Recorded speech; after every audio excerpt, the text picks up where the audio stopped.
मोहम्मद गौरी का दूसरा आगमन। राहुल गांधी आज की पॉलिटिक्स में कोई आम चेहरा नहीं है, बल्कि एंटी इंडिया इकोसिस्टम का सबसे बड़ा मोहरा है।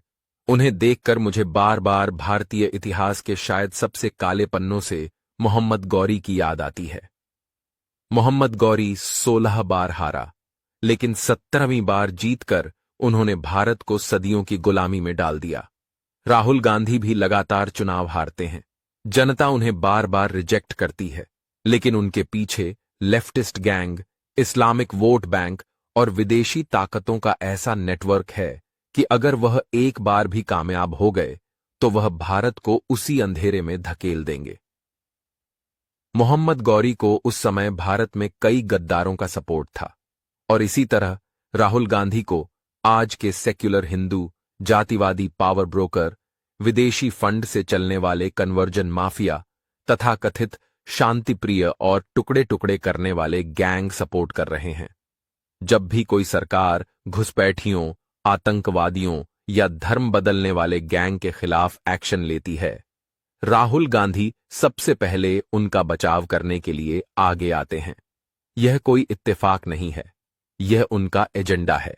राम मंदिर बनने से लेकर आर्टिकल 370 हटाने, पहलगाम टेरर अटैक और ऑपरेशन सिंदूर तक, कांग्रेस और राहुल गांधी ने हमेशा हिंदुओं की आस्था और भारत की एकता का विरोध किया है। हिंदू आतंकवाद की झूठी कहानी बनाकर पूरी दुनिया में हिंदुओं को बदनाम करने की गंदी साजिशों के लिए वे ही जिम्मेदार हैं। पाकिस्तान और चीन की भाषा बोलना, मणिपुर की आग में घी डालना और अलगाववादियों को बढ़ावा देना, यही उनकी पॉलिटिक्स है। राहुल गांधी भारत की परंपराओं और सनातन धर्म पर सवाल उठाना कभी नहीं भूलते।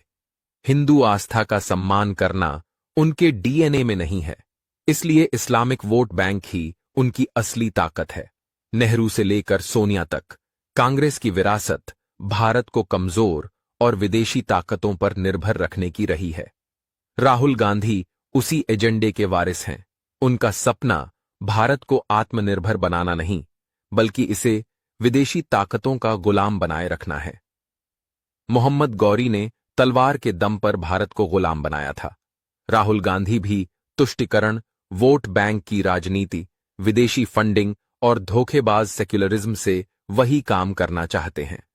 इसलिए उन्हें मोहम्मद गौरी का दूसरा अवतार ये थे। जरा कहना कोई बड़ी बात ना होगा। उनके लिए भारत सिर्फ एक बाजार है और हिंदू धर्म सिर्फ एक मजाक है। इसलिए राहुल गांधी को चुनाव में हराना काफी नहीं है। असली राष्ट्रीय कर्तव्य उनकी पूरी राजनीति को जड़ से खत्म करना है, क्योंकि अगर हम भारत के नागरिक एक बार भी गलती करते हैं तो वह भारत को उसी गुलामी में डाल देंगे जो हमारे पूर्वजों ने सदियों तक झेली। राहुल गांधी सिर्फ एक हारने वाले नेता नहीं हैं, बल्कि भारत विरोधी ताकतों का एक जहरीला औजार हैं।